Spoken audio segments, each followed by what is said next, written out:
I mean, we know what certain teams are this year that returned 10 starters or 8 starters on both sides of the ball and have the same coaching staff. We can rate those teams properly. Someone like Colorado, the priors don't mean anything.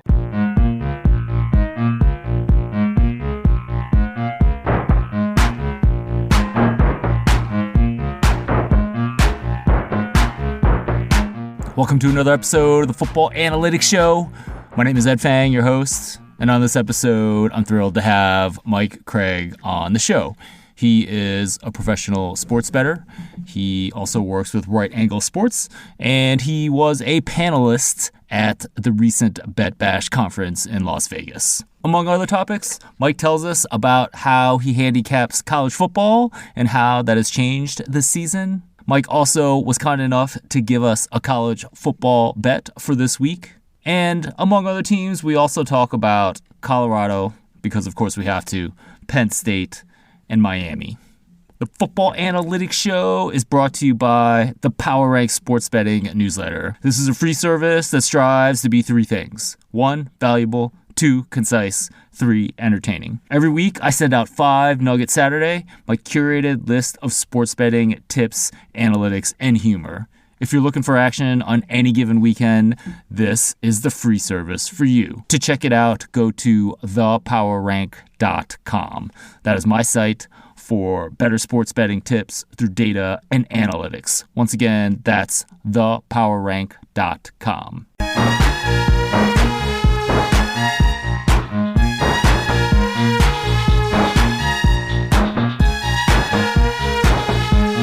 Joining me on this episode of the Football Analytics Show is Mike Craig. He is a professional sports bettor, and he also works with Right Angle Sports. Mike, welcome to the show. Thanks for having me back, Ed. Always a pleasure. Absolutely. Always love talking to you. Mike, what brings you joy in the betting and analytics world? I guess, I mean, the simple answer that I think most people would give is it's good money, but I started in this in a time where it wasn't real easy to bet, and it took a lot of work just to get bets in. So I've always enjoyed the figuring things out, and when I started, it was a lot of math based stuff, and it was a lot of just reading information, what little information there was out there, but I never really thought it would become a career. And back then, of course, I started in college in the late 90s, so there was never really a path to see myself doing this for a living. But in general, it was just being able to figure things out using math. I was always decent at math, at least, so using math to find edges here or there, and then you evolve and you learn other things. And I started with Right Angle in 2009. So I saw kind of the other side of that with the subjective information, and it's just fascinating to me to be able to combine different aspects of handicapping to just try to find an edge any way you can. Excellent. Let's talk a little bit about the money side of things. When you started, you mentioned that, there kind of wasn't a clear path to making this a full-time living, right? Especially starting in the late 90s, it was hard to get down. So that's in general true? Yeah, I mean, I was in college, so I didn't have any money to get down in the 90s, but that's when I became, I was interested in it in high school. I learned about it in high school, which I graduated high school in 96. So yeah, college, I met a couple of bookies at Penn State, and I got my first online account. So I didn't really have any money to lose. But once I started getting into things, it was just all offshores and net teller. I'm dating myself there, but in the early 2000s. And this is back when you could bet Dr. Bob and a line actually wouldn't move, and you could get a pick service, and yeah, lines wouldn't move. That's crazy now, but yeah, that's how it used to be. So, just getting money over there. I remember one time being at like a local grocery store and standing at the Western Union counter with, I think 2,500 was the max I could send to the one book I was filling out paperwork to send money Western Union to Nicaragua, and this is like 2008 or 9 probably. So yeah, things have Wow. changed a lot in the last 15 years. It seems like some things are easier and some things are harder, right? It's easier. It was easier back then to get down with a winning service like Dr. Bob. I'm 99.9% sure that that is no longer true in 2023 as we're sitting here talking about this. In 2023, it's a little bit easier to get an account as betting's been legalized in 2023. So, like, getting back to the money point, like, let's just say you're 22-year-old college graduate listening to this. Like, what are the realistic kind of money prospects if you want to get into sports betting? Like, Well, I think, I mean, everybody's not everybody, but there's opportunities to be a runner. If it's going to be hard with no references at 22 for someone to hand you money to be a runner, but there's a lot of people looking for more ways to get money down. Especially, I mean, a lot of the success that younger guys or older guys are having is with smaller markets. So it's a you can't go out and bet $5,000 at one spot typically. So you're kind of just trying to piecemeal maybe 500 or dime bets together, nickel dime bets together. So like there's a lot of people building networks of runners. So you have that aspect. If you wanted to originate, let's just say you wanted to do like a smaller market, I think that's where things are really different because when you were young, well, when I was young, like if I came up with an edge and well, first off, we didn't have the offerings that you have now. So now there's lines on there's a market for pretty much everything. But if you do get good in a smaller market, with we didn't have Twitter, we didn't have or X, whatever it is, we didn't have this stuff to like network easily that you have now. So if you get good at something, you can contact a professional, DM a professional on Twitter and say, hey, I think I have an edge at this. Most guys are going to give you a shot at a small market, maybe just a small free roll to start. And then if they see you're good, they're going to help you get down. So, yeah, it's just a totally different landscape than it was in the past. And for a true originator, which there's not many left, and it doesn't seem like that many people are interested in doing so. But if you can find an edge, even in a smaller sport, and find a way to work with someone who's got connections, you can come up pretty quick. excellent. So there definitely are opportunities out there. So that's good to know. We'll get back into some of the more general betting things a little bit later. But Mike, I definitely want to talk to you about college football. This is one of your specialties. You've been on the show in the past and talked about your handicapping process and how you use math to figure things out, but not only math, definitely information based as well. Maybe give us an overview for that process and then maybe anything that has changed in 2023. Yeah, so I think I think it's important to have a starting point. I think a lot of people will look at a game and say, oh, there's this injury or that injury, and this team might be overrated in this aspect. But you can say all those things, but if you don't know what the number should have been leading up to that, then it's hard to quantify any of those things to see if it's built into the line already. So I think even for someone who's not math inclined, even if you're just using like a generic power rating system, at least you have a starting point from which you can make adjustments to. So I think that's important for me. So yeah, I take ratings from a bunch of different places and aggregate them, and I do my own models. I don't really do models like early season. I kind of look at just what would this team have been at the end of last year, and then I'm just going to make adjustments in my head subjectively for how team, especially in college football, though transfers and changes, coaching changes, coordinator changes, things like that.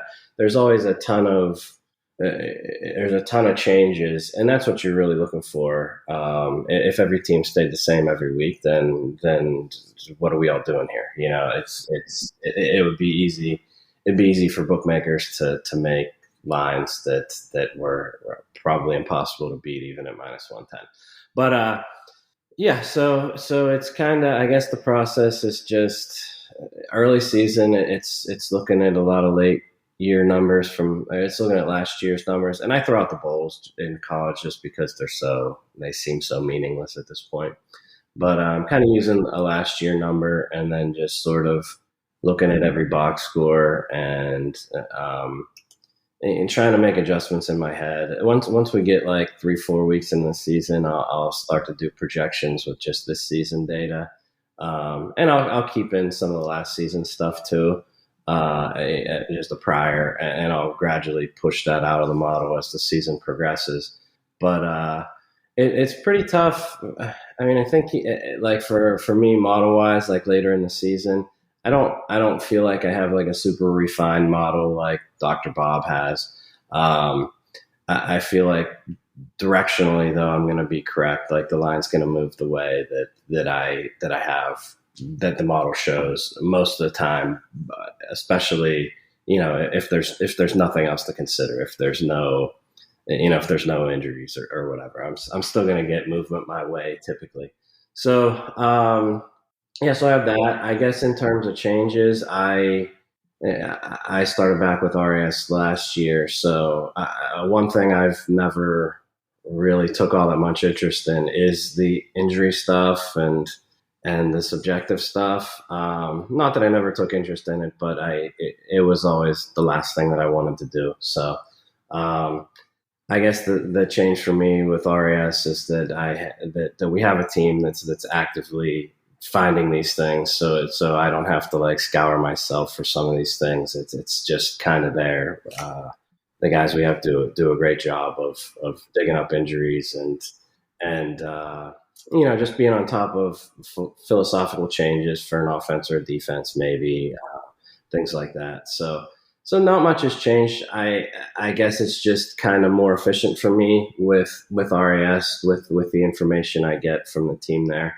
In terms of like during the season though, at this point with us doing the college hoop service, we typically quit betting, or we quit focusing on college football in mid-October when the service runs out. And then we prep from, I don't know, mid-October to early November, 3 weeks of prep for college hoops, which 3 weeks never feels like enough, but So yeah, but before I came back to RAS, when I was just doing when I would bet college football for the year, I would kind of change the process throughout the year. So at the beginning, more subjective, and middle late year as I got more data, probably be a little more selective, but rely on the math a little bit more heavily. Excellent. When you are combing through these box scores every week, what specifically are you looking for? Misleading box scores. So maybe a team that's winning games because they're +3 in turnovers, or maybe they had special teams touchdowns. Just looking at yards per play differentials, and you can't get the success rate stuff from box scores, but there's ways to get that as well too. So I look at that kind of stuff too. So yeah, I guess I'd be leery of a team who just had a couple of big plays, and didn't really move the ball at all. Maybe Colorado State's an example against Washington State in week 1. Like I typed it down. I can't remember exactly, but it was like 8 out of their first 10 drives, they either turned the ball over within 4 plays, went 3 and out, or gave the ball up on downs on 8 out of their first 10 drives, and then had a 75-yard touchdown late in the game, and then they had another garbage touchdown late in the game. So Colorado State is supposed to have an improved offense, but it didn't appear that way against Washington State. Now, granted, Washington State did look good then in week 2. Defending Wisconsin too, so I credit that defense, which probably isn't as down as I would have expected it to be. So yeah, it's misleading stuff. Like I said, Mike, how seriously do you consider like an FBS versus FCS game, right? Like if a team like Tennessee doesn't come close to covering in a game against like Austin Peay, how much do you consider that, or do you kind of throw it out? and That's a don't good, consider it as much as whether they were playing, like a MAC team? it's a good question. That's actually a real good question. Um, I would tend to throw it out if it's a below average FCS team, and I follow FCS closely. We part of the offerings at RAS. We have a service that does FCS games. Um, so I follow FCS very closely. So some of these games where I don't know, Syracuse week 1, I forget who they even played, but they won 65-0. Um, Howard maybe. Like that kind, or no, it wasn't Howard. Howard played Eastern Michigan. I don't remember who they played. Colgate, I think it was. But anyways, I'm kind of just throwing that game out. Syracuse can do whatever they want. Like an average FBS team's about 28 or 29 points better than an average FCS team. So when you get an upper tier FBS against the lower tier FCS, I mean, you're talking spreads in the 40s. So I guess the easiest way to say it is the larger the spread, the less meaning I would put into it, because these teams can name the score. It's just a matter of, do they want to name the score or not. And honestly, you can make numbers with FBS FCS, but the easiest way to handicap a game that's where there's a 45-point favorite is to just look and see if that coach has ran it up in the past against the team. Right. And there's the sample size is going to be small, but you definitely have coaches that are willing to win 81-7 like Oregon, and then you have the Georgias who are up 14-0 at half. So against the FCS team. So yeah, I think when you see a game like Northern Illinois, Southern Illinois is a top tier FCS team. They beat Northern Illinois last week. Like, that's a game that I would take into account. So it really differs. It's just, if I have it has to be an upper level FCS team for me to consider looking at it. Unless it's like an FCS team that, if it's a lower tier FCS team and they played with a MAC team, that's a strike against that MAC team too. So yeah, it's really dependent on the matchup and who's out there. And a lot of times these FCS or FBS teams, they have a bigger game the following week. They're not trying to do anything special. They're just going out there running the ball. So yeah, it's hard to put too much into them. But I think what I would look for is a bad performance from an FBS team against an FCS team. And when I say a bad performance, you're not going to see an upper tier FBS team typically have a bad performance. So I'm going to look for like a Sun Belt, a MAC, a Conference USA team that struggled with an FCS team, and probably hold that against them. That's probably what I would use most, or what I would take into account most moving forward. So it's mostly a function of the point spread. I mean, is there any threshold, like 20, 30, Well, I mean, if like Eastern Michigan was up 30-7 against Howard in week 0 or 1, I can't remember. And I think Howard had like 4 botches on special teams in the first half to kind of create that situation. And then the second half of the game, Howard looked like the better team. Now, part of that's probably Eastern Michigan trying to get out of there, but I don't know. Like, I hold that against Eastern Michigan a little bit. Buffalo lost last week. I think I was pretty down on Buffalo coming into the season. They lost last week. I can't remember to who, but I definitely hold that against them. So yeah, the point spread doesn't really matter. It's more if, like I said, the thing I'd be looking for is an FBS team that really struggled against an FCS team. Like Nevada against Idaho last week. I mean, Right. Idaho's maybe a top 5 FCS team, definitely a top 10.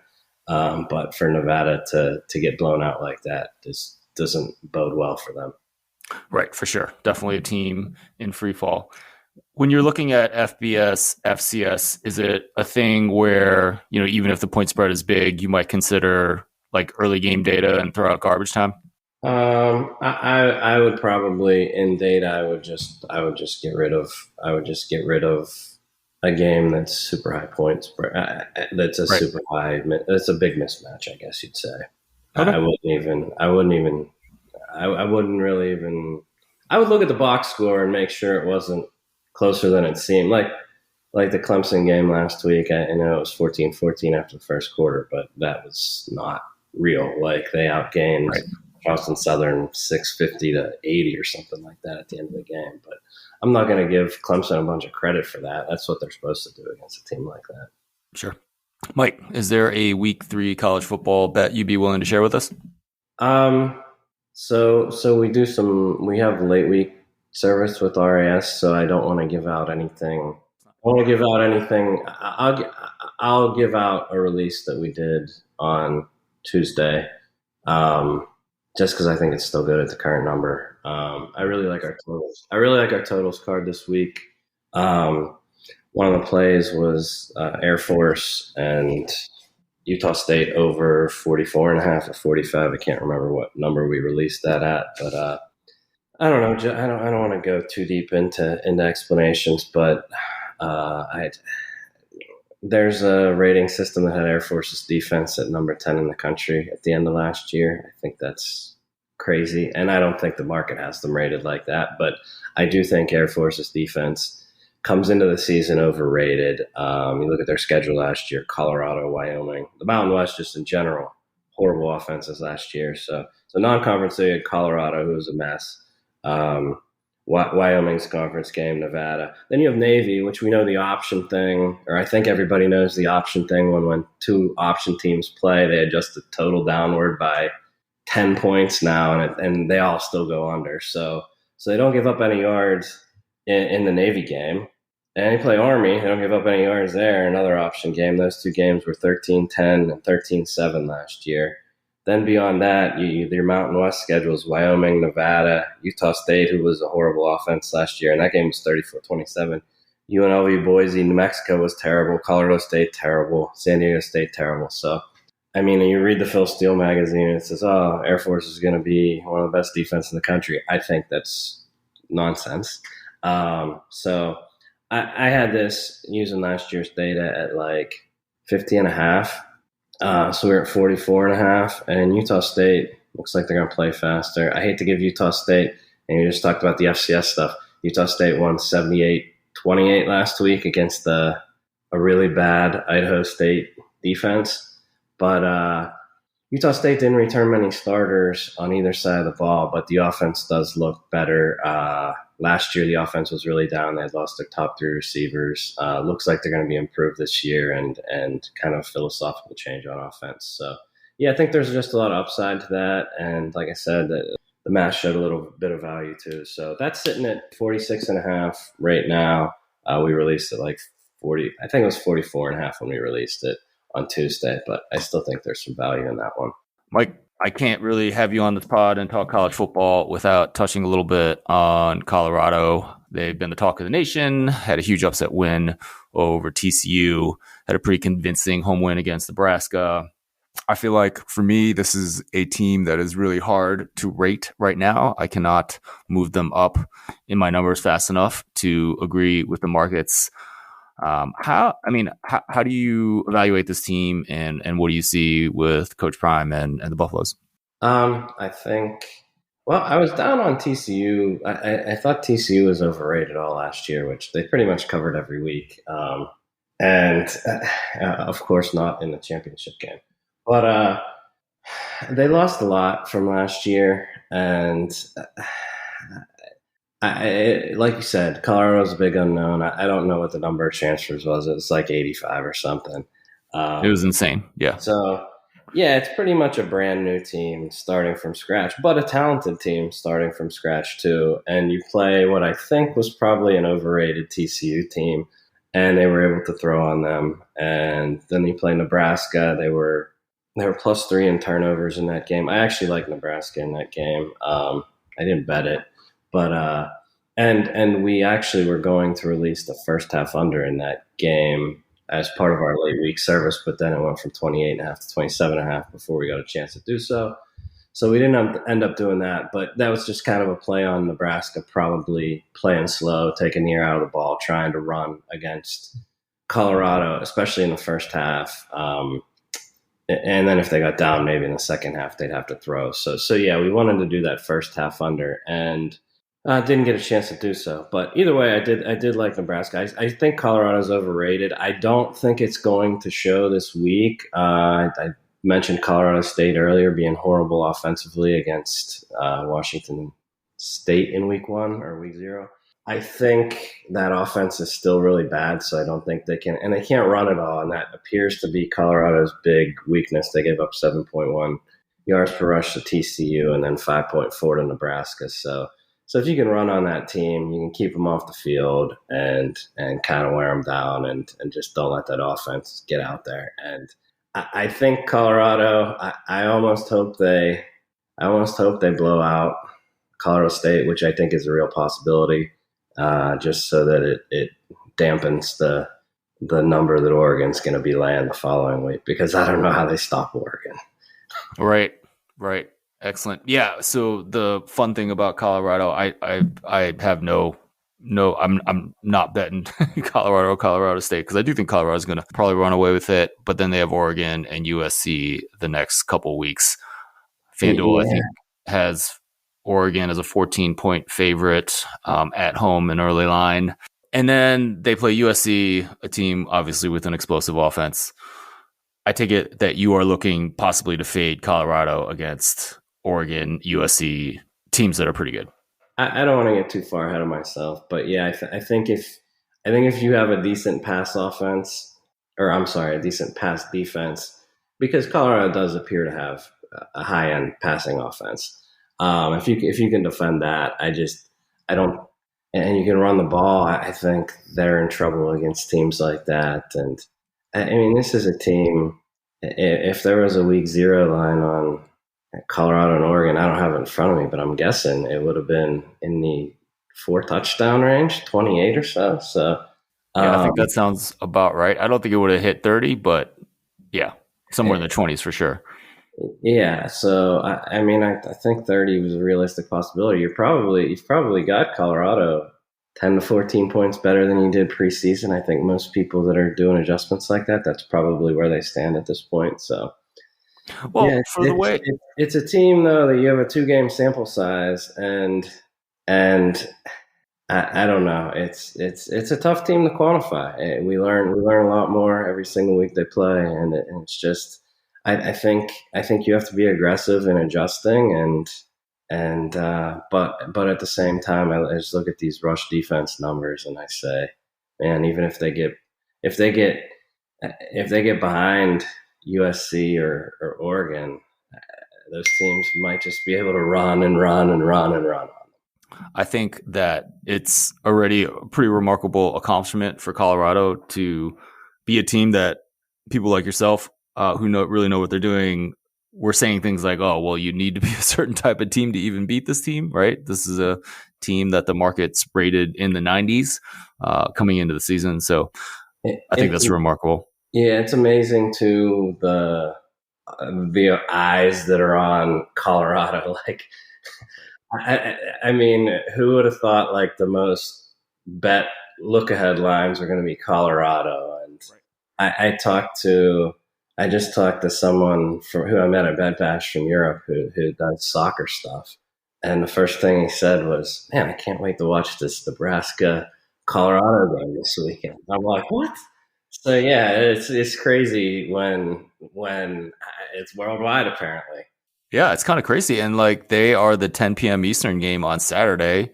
And I'm sure the networks put them there because they'll probably be the marquee game. And even if it's uninteresting, I think it's going to catch a lot of eyeballs. Yeah, for sure. I have a system for updating college football teams, and I call it aggressive. I think the way I do adjustments is certainly aggressive compared to the way that I used to do it, because I feel like that is what you need to do to properly capture college football teams. I can't possibly be aggressive enough with Colorado. I think I've moved them like a touchdown. That's probably not enough. Like you said, most people have them moved already, like probably 10 points. And that's only after 2 games, right? I think it's more realistic to have those types of changes after 5-6 games. Right. Agree. So do you feel like, I mean, this is a kind of thing, I feel like it's a kind of thing where math really can't, like the same thing that you use for every team can't really apply to this team, and that you have to kind of make your own subjective adjustments beyond that. Would you agree with that? Yeah, and I think when you have like a modeler who's just modeling, which I think it's really tough to win like that nowadays, but you have a modeler that's just modeling. I mean, technically, a team like Colorado, well, when you talk about priors, so you have a number coming into the year on each team, or you have a rating for each team, and modelers might say, "Oh, well, after week 4, I start phasing out, or maybe after week 1, you start phasing out last year's your prior number, and you just have a blanket. Well, I phase it out this percent this week, and then by week 8, I'm using all this year's data. A lot of modelers will do that. I think the true way to do something like that would be to say, I should just throw this prior out 2 weeks in or 4 weeks in. I mean, every team's different. The prior means more for some teams than it does for others. And I don't think a lot of modelers, well, I don't want to say that. I don't know enough to say, but I think sometimes people get hung up with, I do it this way and I adjust this week, every team this way. And every team should be adjusted differently. Every team's different, and every team has, teams have different amounts of continuity coming back from last year in terms of not only the players, but the coaching staff. And it takes less time to know what certain teams are into the season than it does others. And I mean, we know what certain teams are this year that returned 10 starters or 8 starters on both sides of the ball and have the same coaching staff. We can rate those teams properly. Someone like Colorado, the priors don't mean anything. And I think people should throw those out quickly. For sure. Just because we don't have normal ways of kind of evaluating Colorado, like people still do. So I asked Bob Stoll about them in the preseason, and he had them in the 90s, and that's pretty much where I had them in my market ranking. So basically, he was pretty much on market, right? And in the win total market for Colorado went from like 2.5 to 3.5. I saw 7 out there the other day. I forget what app I was looking at, but they had an in-season win total of 7. I wonder if that's getting pounded on the over too by the public. I don't know, but it doesn't feel like over would be right. Yeah, for sure. So I don't know. I mean, I guess I feel like there's ways of doing this in the preseason, and they all still seem to be vastly wrong. Right. Yeah. Any other thoughts about just the public handle that's coming in on betting on Colorado? Like, can you think of like another betting example where the public was so on the team? I don't know. I don't really pay attention to that kind of stuff. I try to ignore it as much as possible. I do. I think I just don't know. I don't know what public sentiment means. Yeah. These days, I'm guessing it means very little. So, right. Yeah, I don't pay attention. Sorry. Not a problem. Mike, Penn State travels to Illinois. Penn State was a team that I thought had some high upside coming into the season. Definitely some questions with Drew Allaire, quarterback, but a lot of talent on that team. Illinois might be worse than we expected. Wanted to ask you about this game. Penn State is 14.5 point favorite on the road. What do you think about this Penn State program and this game? I had really high hopes for Penn State. I still think they're I'm not saying anything that people don't know, but I thought maybe they were like around the 4th or 5th best team in the country. I don't think that's the case. I think they're very solid. I think at quarterback you get a big talent upgrade over Clifford, who you've had there since 2019 or so. I just don't know. I still think he needs some time, and I don't think he has the receiver group this year that's explosive. They do have their best. Penn State does have their best offensive line they've had in a long time, but I don't know that they have the explosive playability that you probably need to have to be a truly elite team. Defensively, it's hard to.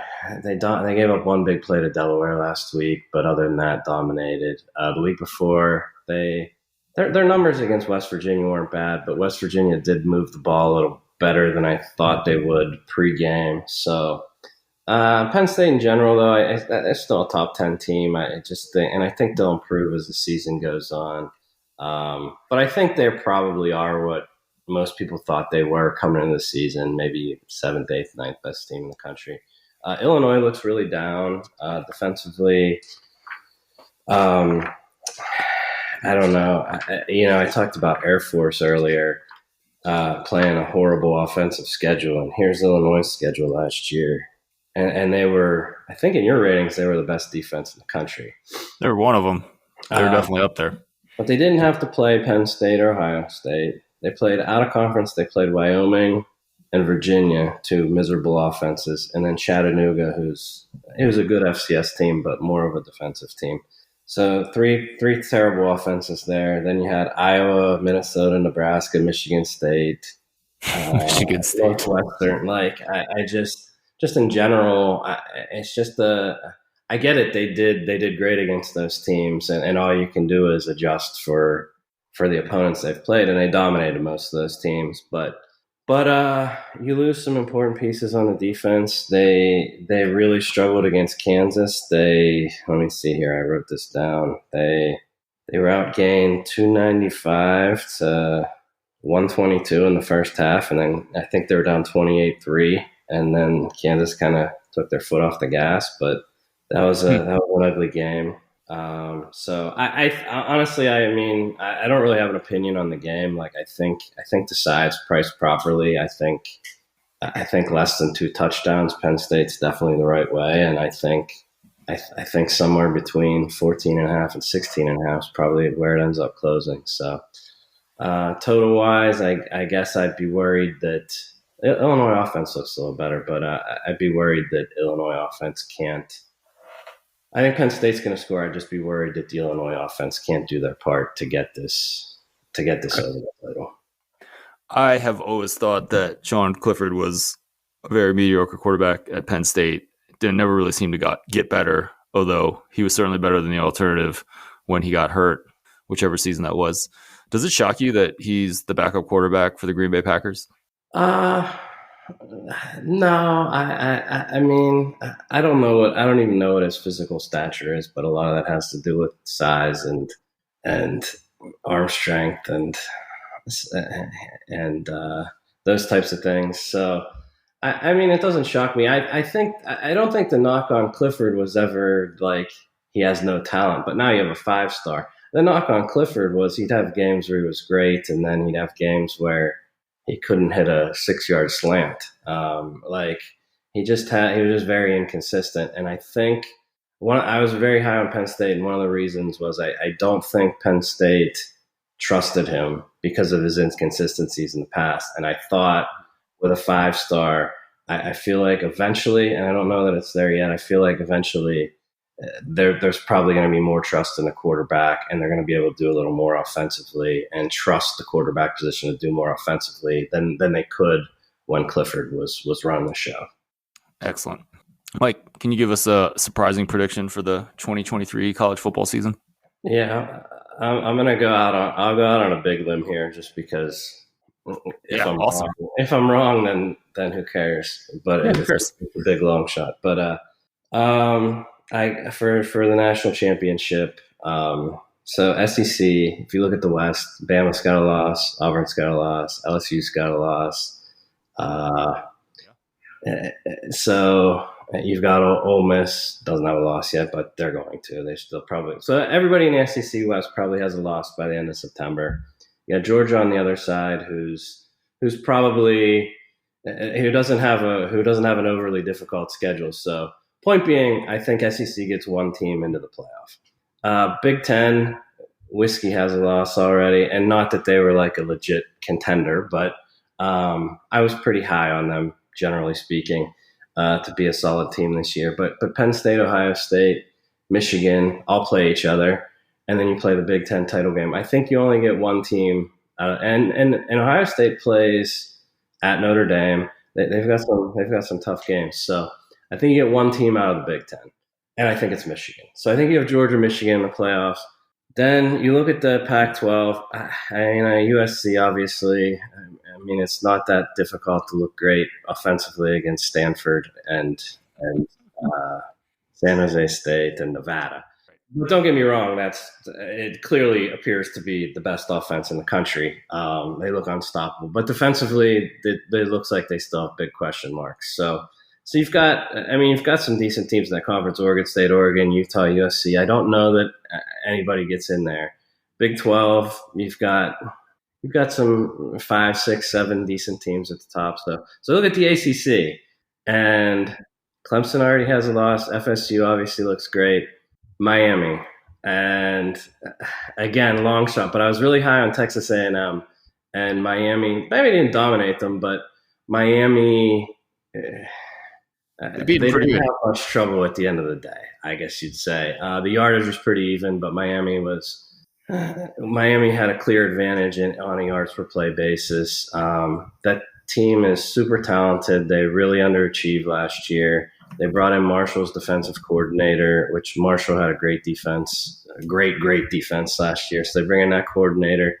He was at McNeese State before that in FCS. They had some really good years at defense. So they've got like crazy talent on defense, just recruits. They got a ton of transfers, a lot of depth. Now they have what I think is a great defensive coach, quarterback who's possibly top tier, and then a ton of talent at receiver.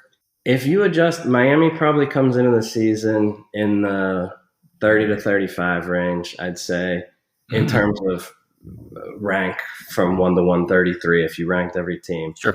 If you say Miami is about a touchdown better than they came into the season, which I think is very possible, they might be a favorite in every game other than at Florida State. They host Clemson. That's probably close to pick. They're at UNC. That's probably close to pick. But other than that, if this talent can come through and this defensive coordinator is what he might be, I just think with one team coming out of the SEC, one team coming out of the Big Ten, the Pac-12, Big 12, with a lot of jumbling at the top, I think Miami at like 100-1 is not a bad bet to win a national title. I saw 100-1. I don't remember where it was, one of the apps. I don't know if it's that high, but them to make the playoffs. That'll be my prediction, though. Miami to make the playoffs, and maybe I'll look dumb, and maybe I'm overrating Texas A&M and going too deep on that. But I think Miami still has upside, and a relatively, and the ACC is tough this year, but they have a means to get to the playoff for sure.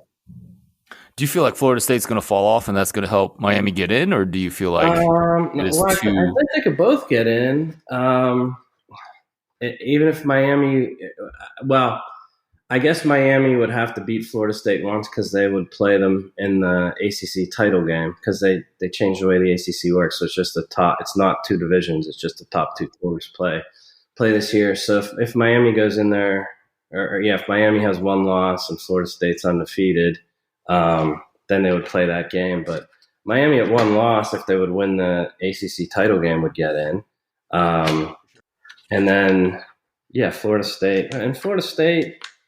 I don't know. I mean, you still have at Clemson, you have at Florida, and they play Miami at home. I don't think there's much. That's a pretty hard gauntlet to run. Them to lose other than those two games, but I don't know. It's out there, but it's a long shot and whatever. I think it's awesome. An okay stab. Yeah, and I think the perception is that that's not going to happen even with the win over Texas A&M, just with how bad they were last year, right? In Cristobal's first year. Yeah. And if you see the upside there, might as well go with it. Yeah, and the other one I would have is I'll go flip side. I think Pitt might be really down this year, especially after watching that. Well, I didn't watch it, but looking at that Cincy game, Cincy was supposed to be pretty down too, and clearly they're not as down as people expected. But they got outgained. They gave up 9 yards per rush in the first half. A team that typically very good on the defensive line, and I guess that's it kind of drives me crazy. You see these things. Oh, Pitt every year they lose players and they're still good on the defensive line, and this might be that year where that's just not the case. If they lose a first round draft pick on a defensive line, They only have one returning starter on the defensive line. They lost a they lost a 5th-round draft pick, first team All ACC linebacker. They lose 2 draft picks in their secondary. They lose a number 1 receiver who was 17 point something yards per catch last year. They lost a first team All ACC offensive lineman. They lost a tackle that was a 4th-round draft choice on offense. They just have a ton of losses, and then at quarterback, I just don't think Slovis was bad, but I don't think Jurkovec is an improvement. He was 10 for 32 last week, and like I said, they lost their number 1 receiver who averaged over 17 yards per catch last year. So I think Pitt might be in for a long season. It seems like they can overcome these losses every year, but it just feels like they've lost more this season, and I think they could be bad. I think you bring up a really important point about expectations for programs and that they don't persist, even if you have seen it kind of persist over a while. A couple examples that I like: Ohio State and defensive backs. I think during the Urban Meyer regime, that was a huge reason why they were able to do so well. They just kept putting guys in the first round of the NFL draft at defensive back. Ryan Day took over, and they had an unbelievable defense. I forget if it was his first or second year. And you just expect that to continue until it doesn't. And I think Ohio State has other problems on the defensive side of the ball over the last couple of years. But when you're not putting first round picks at cornerback in the NFL draft, like, it's just hard to be the same level of elite defense. And then I also feel like, it's almost an impossible task to follow Deshaun Watson and Trevor Lawrence at the quarterback position, right? And we all thought that the next guy was, maybe not that good, but like not the disappointment that he was, right? And then we came into the season thinking Cade Klubnik is going to be great, and he was not against Duke on that opening Monday night. So it's kind of hard to go against kind of program history at certain positions, but at some point when you've been so elite, it's just you're going to fall off, right? Yeah, there's only one way to go if you're, elite, right? And no, eventually, and it's a talent thing.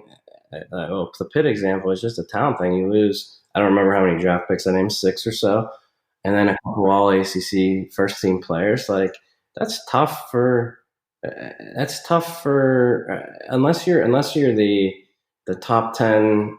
The Alabamas, the Georgias, the Ohio States, the Michigans, the Penn States, the Oregons, the Florida States, the teams that recruit every year and just reload. Right.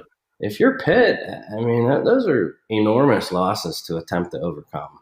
Yeah, absolutely. And just because you've done it in the past doesn't mean that it's guaranteed to happen in the future either. And that's where I always hate the reason, like, well, that's how it's always worked, so that's how it's going to be now. I just don't. It could be really down defensive line, and that's kind of been the anchor throughout Narduzzi's tenure. Absolutely, Mike. We talked a little bit last summer about getting accounts and making it as a pro bettor when we were talking with Mark Scaley, betting partner. So it's been a year since then. There's been another bet bash that happened in August. Do you feel like it's kind of easier getting accounts? Do you feel like it's harder? How have things changed over the last year? I think people are probably moving to betting at apps a little more as it's become legal.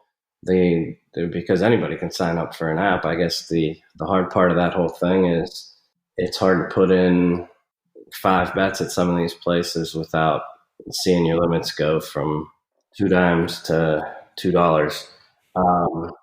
So yeah, the sustaining accounts. I know Spanky mentioned it when he was on your show, but the way that new accounts are getting profiled, I don't know what the answer is to this, but I guess it's a matter of finding a way to get your account through the cracks or whatever in order to sustain the account and allow it to actually be useful to win money long term. And I guess there's probably people out there who just open accounts under a zillion people's names and they use them for a weekend, but it's just a tough model. And I think if you're not betting late, it's hard to keep.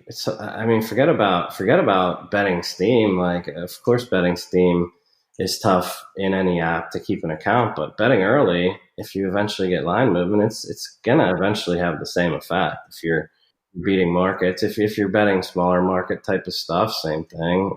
It's just gonna be tough to keep around. I think for younger guys that aren't trying to get down as much, like Caesars seems like a pretty good option.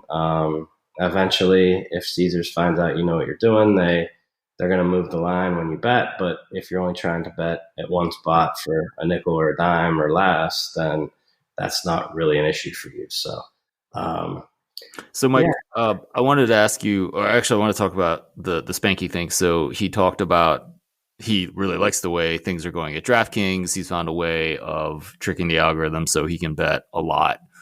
And the more I think about that, I think what they're doing, so Spanky's group is huge, and they are capable of betting NFL before kickoff. And I got to think that's what they're doing, right? Because, I mean, they're basically betting huge amounts and not getting tracked for closing line value.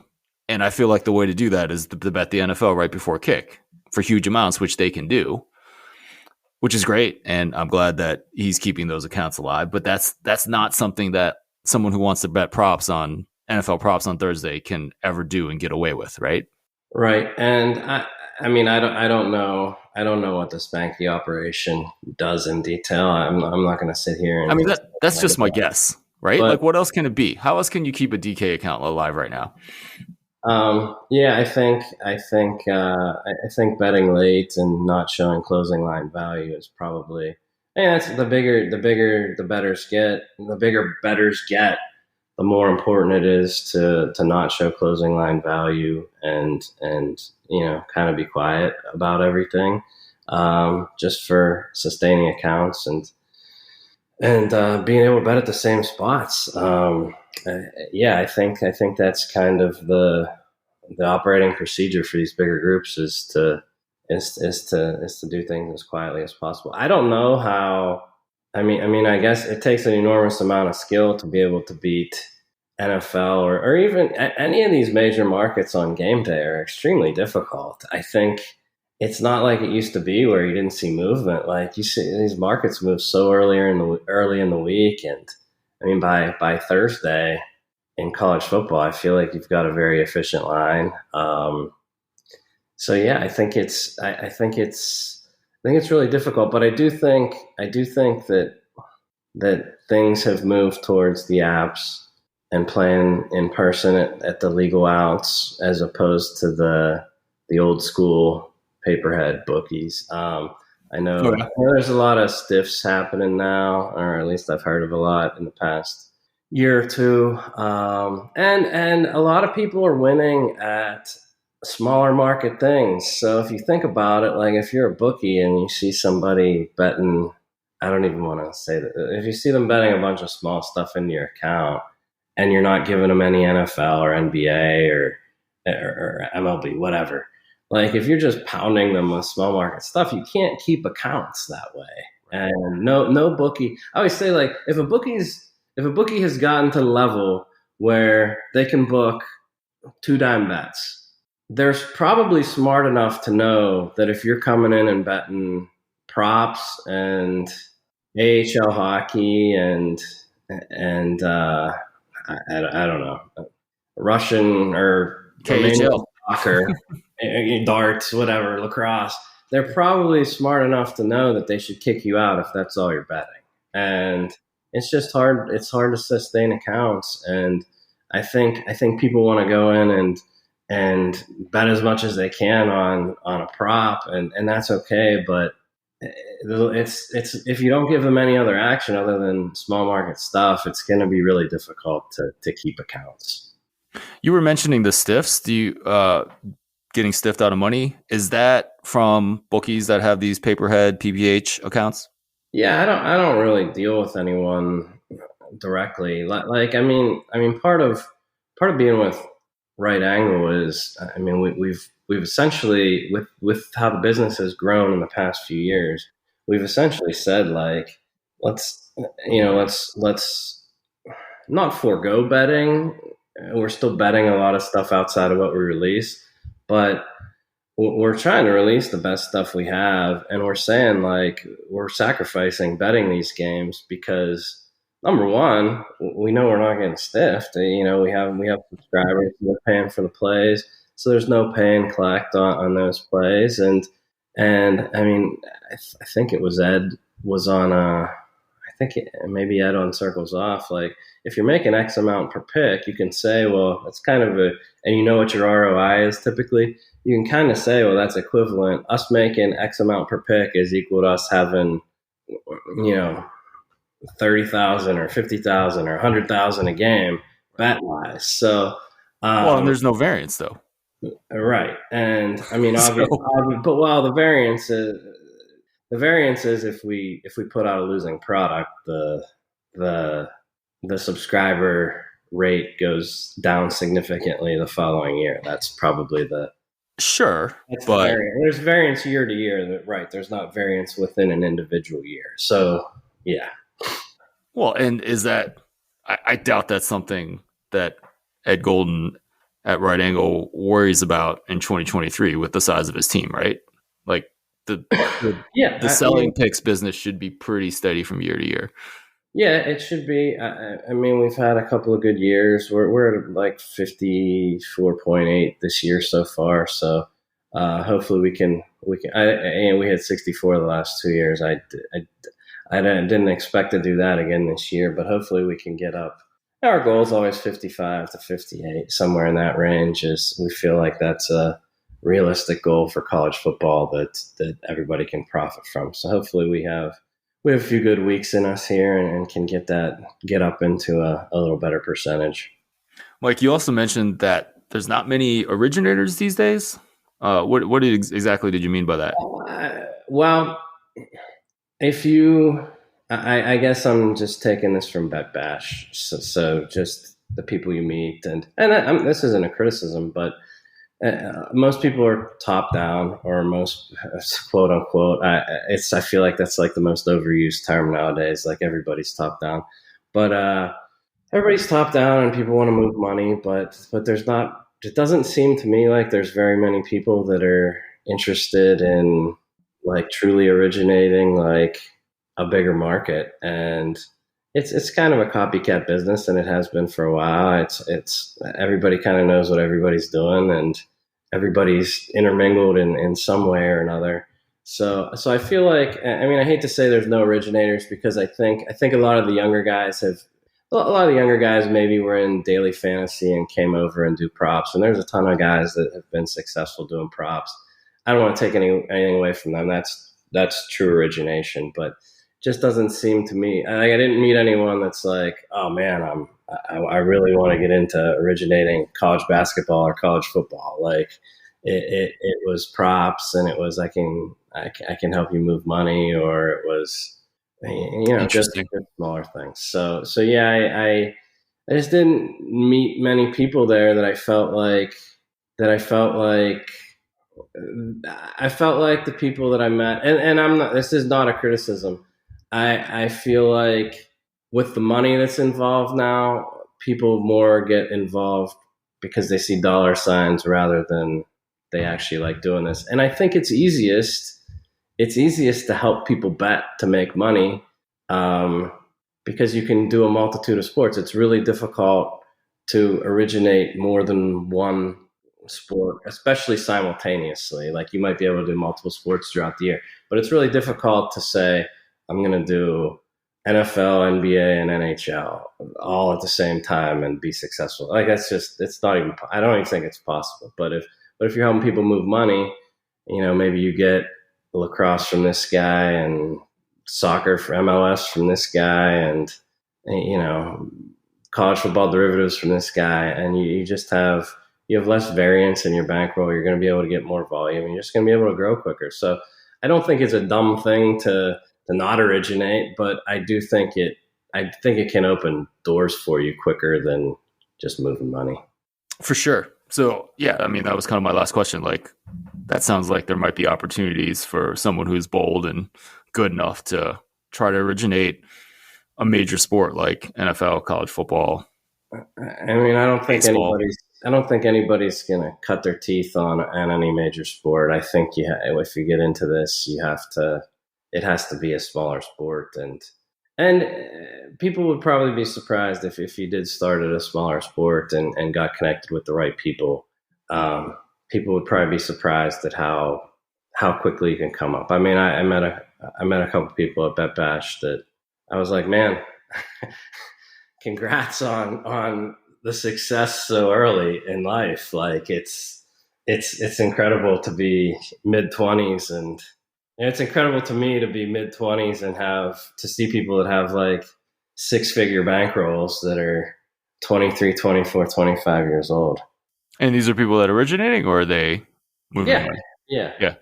Okay. Interesting. Mike Craig, thank you so much for joining me on the Football Analytics Show. Please let everyone know where they can find you on the internet, all your insights, and all that good stuff. I don't really share any insights. My Twitter's at MJC257, but for RAS, it's just at RAS Picks at Twitter. And then the website's handicapper.net. Awesome. So yeah, that's all I've got. I feel like Adam Chernoff has just taken over the at RAS Picks, and that's like his second personal account. Not that that's a bad thing, because he obviously does amazing content, but yeah, he's done a really good job. I love working with him. I got some direct message from RAS Picks recently, and it was kind of impossible to know who it was, because it's the company. Generic, yeah. Yeah. And I was like, oh, I guess that was Adam. So I only found that out later, like last week when I had him on the pod. Mike, thanks again for your time. Thanks for having me on again. Appreciate it, as always.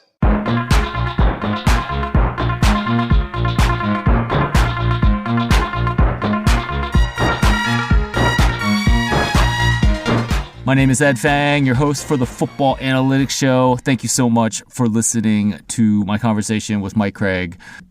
I always like talking to Mike because he has such vast experience betting sports based on both numbers and also information.